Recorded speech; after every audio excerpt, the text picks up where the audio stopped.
प्रतिभाशाली सरोज।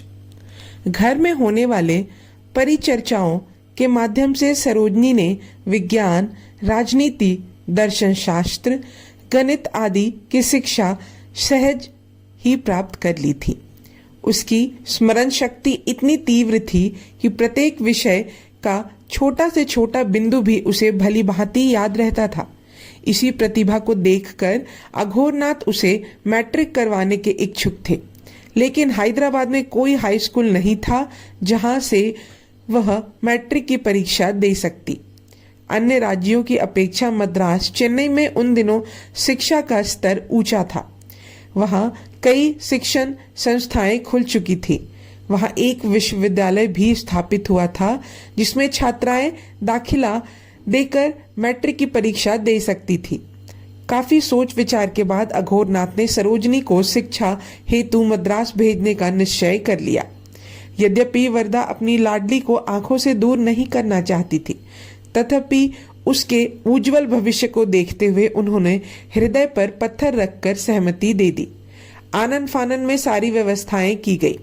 सरोजनी में पढ़ने की ललक बचपन से ही थी, अतः मद्रास पहुंचते ही वह पढ़ाई में डूब गई। शिक्षित परिवार पृष्ठभूमि के कारण उसका बौद्धिक विकास अन्य विद्यार्थियों की तुलना में अधिक था। पिता के सानिध्य में रहने के कारण विभिन्न विषयों में उसका ज्ञान पहले से ही विकसित था, इसलिए जिस पाठ को याद करने में दूसरे को कई कई दिन लग जाते, उसे वह कुछ ही घंटों में याद कर लेती थी। उसकी इस प्रतिभा ने अध्यापकों को भी मोहित सा कर लिया। वे कहा करते थे, आज के समाज में सरोजनी जैसी छात्रा विरले ही मिलती हैं। इसमें संदेह नहीं है कि एक दिन भारत की महानायिकाओं में इसका नाम सम्मिलित होगा। अपनी प्रतिभा और योग्यता के बल पर यह सफलता के शिखर पर अवश्य चूमेगी।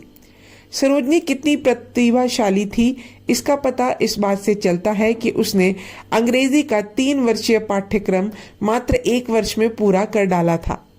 प्रथम मैट्रिक छात्र। मैट्रिक की परीक्षाएं आरंभ हुई। विद्यार्थी जी जान से परीक्षाओं की तैयारियों में जुट गए। सरोजनी भी देर रात तक पढ़ाई करती थी।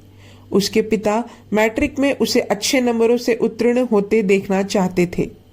यह बात वह अच्छी तरह से जानती थी। उसने मन ही मन निश्चय कर लिया था कि वह उनकी इच्छा अवश्य पूरी करेगी। कुछ दिनों बाद परिणाम घोषित हुआ तो सभी की अपेक्षाओं पर खरी उतरते हुए सरोजनी ने मैट्रिक की परीक्षा प्रथम श्रेणी में उत्तीर्ण की। इसके साथ ही 12 वर्षीय सरोजनी मद्रास विश्वविद्यालय से मैट्रिक करने वाली प्रथम छात्रा बनी। चारों ओर उनके नाम की धूम मच गई। अध्यापकों को अपनी इस शिष्या पर गर्व था। उसकी प्रशंसा करते हुए उनकी जीवा थकती नहीं थी। तत्कालीन अखबारों में यह बात बड़े बड़े अक्षरों में प्रकाशित करते हुए उन्हें भारतीय नारी के उज्जवल भविष्य के रूप में चित्रित किया गया। परंतु इतनी प्रशंसा पाकर भी सरोजनी सामान्य रही। उन्हें प्रचार नापसंद था। इसके बारे में उन्होंने एक बार कहा था, सच कहूं तो मुझे यह कभी अच्छा नहीं लगा।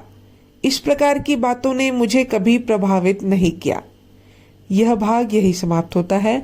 अब हम अगले भाग में जानेंगे लव और मेहर मुनीर। तब तक के लिए धन्यवाद।